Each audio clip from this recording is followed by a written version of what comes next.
Hello, my name is Karyna Radchenko. I'm the founder of Partnership for Advancing Innovative Sustainability.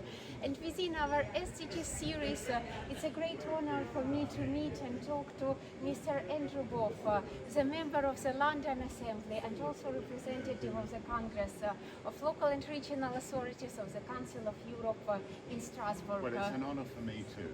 Thank you so much. Thank you so much for this chance. London has a lot to learn from in terms of sustainability, innovations, overall vision for the future. So maybe my first question is about the future of sustainable and smart cities. How would you envisage them, maybe to describe for some people as futurists, the key kind of components, the features of this city? I think we've got to embrace innovation. We've got to allow it to happen. We've got to not get in the way of it, but also we've got to be careful that we aren't the innovators ourselves, that we've got to allow NGOs, individuals to innovate themselves and get out of their way so that we can learn from them and that we can advance towards a time when all citizens of the city feel as though they are engaged with the city improving. And in London we are very welcoming to innovators, and it's something that we've learned from other cities as well. We are part of the C40 Cities group. We learn from other major cities around the world how they're doing innovation, and with any luck, they learn from us as well. Exactly, there is a lot to learn from, and this is mutual enablement and learning.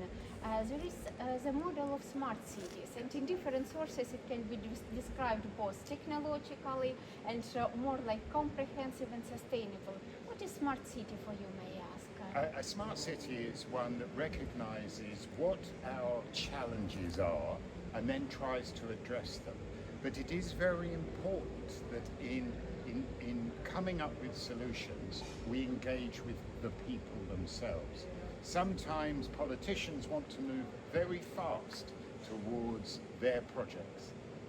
What we've got to do is bring people on board and make sure they are part of the solution as well. And may I say, even though in London we have innovated on things like clean air and sustainable development, sometimes we've not been as good at bringing people on board. But we need to learn from those mistakes and make sure that we change things in the future to ensure that the average citizen knows that the government is on their side. That's a very important point that you made, learning from mistakes, because it's how innovations in essence happens. What would be your advice to the world leaders, local and regional authorities worldwide in terms of this spirit of learning and co-creation? It's a difficult one to say, because what I'm going to say to them is don't be afraid to fail. Don't be afraid that a project may fail. You've actually got to try things. Innovation requires occasionally some of those projects not working. If a project doesn't work, learn from it and make sure that you don't repeat those same mistakes. But please don't stop trying. Don't stop trying. Don't stop trying. What is your message to the young people who want to stand on the board and one day become the future world leaders to navigate these futures? Well, I think the Congress of Local and Regional Authorities has pointed the way forward about the engagement with young people. It is very important to hear those voices when you're reaching decisions. It's taught me a lot. Back in the London Assembly, I've now instituted a change whereby young people, our London Youth Assembly, is now engaged in all those decisions that the Assembly actually reach. We hear their voices. We make sure that they know that democracy works for them too.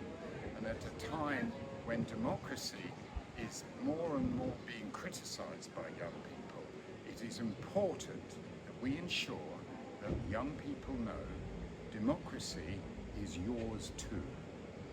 Really, democracy is yours too. So thank you so much for this chance to talk to you. And the last but not the least, like a kind of message to keep up going in terms of what are the three things, if you can name them, the people can learn from London? I think, first of all, learn from our successes. In terms of the air quality, for example. That's something that for many years we've been concentrating on. Learn from the way in which we welcome innovation, but also learn from our mistakes. And our mistakes are that occasionally we do not listen to Londoners enough. So we've made that mistake, learn from it. Really, thank you so much for this inspiration. It's an enormous honor, Mr. Boff. Thank you for watching, and let us keep going, co-creating our sustainable and common world, learning from such a big role models like you, and learning from the best city and regions practices, as the cities and regions are the hearts of global transformation. Thank you so much. Thank you.